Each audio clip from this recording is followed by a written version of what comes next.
വിശ്വസ്തയുടെ 30 വർഷത്തെ പാരമ്പര്യവുമായി Aquila finance. സാമ്പത്തിക കാര്യങ്ങളോർത്തിനി ടെൻഷനേ വേണ്ട. ഗോൾഡ് ലോൺ, ബിസിനസ് ലോൺ തുടങ്ങി നിങ്ങളുടെ സാമ്പത്തിക ആവശ്യങ്ങൾ എന്തുമായിക്കൊള്ളട്ടെ, അക്വില ഫിനാൻസ് എന്നും നിങ്ങളോടൊപ്പം. Falkland tower near Ayyanthur ground, Thrissur. Aquila finance limited, the legacy of trusted service since 1995. Elappully മദ്യനിർമ്മാണശാലയ്ക്കെതിരെ ജനകീയ കൂട്ടായ്മ 8 വൈകിട്ട് 3:30 നടക്കുന്ന പ്രതിഷേധം മലങ്കര ഓർത്തഡോക്സ് സഭയുടെ പരമാധ്യക്ഷൻ പരിശുദ്ധ ബസേലിയോസ് മാർത്തോമ മാത്യൂസ് തൃതീയൻ കത്തോലിക്ക ബാവ എലപ്പുള്ളിയിൽ ഉദ്ഘാടനം ചെയ്യുമെന്ന് ഭാരവാഹികൾ പാലക്കാട് വാർത്താ സമ്മേളനത്തിൽ അറിയിച്ചു. എലപ്പുള്ളി മദ്യനിർമ്മാണശാലയ്ക്കെതിരെ ജനകീയ കൂട്ടായ്മയുമായ ആക്ട്സ് വരുന്ന 8-ന് 3:30 നടക്കുന്ന പ്രതിഷേധം മലങ്കര ഓർത്തഡോക്സ് സഭയുടെ പരമാധ്യക്ഷൻ പരിശുദ്ധ ബസേലിയോസ് മാർത്തോമ മാത്യൂസ് തൃതീയൻ കത്തോലിക്ക ബാവ എലപ്പുള്ളിയിൽ വൈകിട്ട് 3:30 ഉദ്ഘാടനം ചെയ്യുമെന്ന് ഭാരവാഹികൾ അറിയിച്ചു.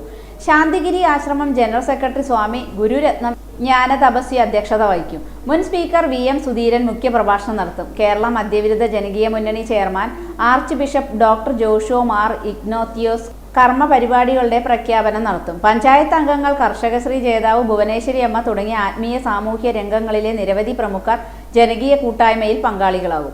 വാർത്താ സമ്മേളനത്തിൽ സമരസമിതി ഭാരവാഹികളായ പുതുശ്ശേരി ശ്രീനിവാസൻ, V ശിവൻ, K സുഭാഷ് എന്നിവരും ആക്ടേഴ്സ് ജനറൽ സെക്രട്ടറി ജോർജ് സെബാസ്റ്റ്യനോടൊപ്പം പങ്കെടുത്തു. ഇപ്പൊ തന്നെ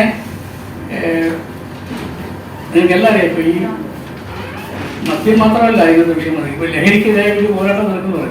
ഈ ലഹരി എന്ന് പറയുന്നത് മദ്യം ലഹരിയല്ല. അപ്പൊ ഈ ലഹരിക്കെതിരെ പോരാടുന്ന ആളുകളാണ് ഇവിടെ മദ്യം സുലഭമായി ലഭിക്കുന്ന മദ്യനിർമ്മാണശാല പറയുന്നത്. പറയുന്നതിൽ നിർബന്ധമുണ്ട്. കഴിഞ്ഞ ദിവസം ഈ നാട്ടുകാരനായ എക്സൈസ് മന്ത്രി പറഞ്ഞു ലഹരിക്കെതിരെയുള്ള പോരാട്ടം ചെയ്യുമെന്ന് പറഞ്ഞാൽ, എന്നിട്ടാണ് ഈ വെള്ളമില്ലാത്ത എലപ്പുള്ളിയിൽ ഇവിടെ പോകുന്നത്.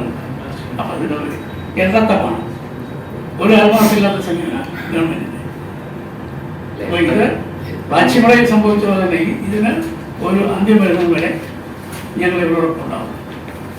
ഞങ്ങളെന്നത് ജനകീയ കൂട്ടായ്മ.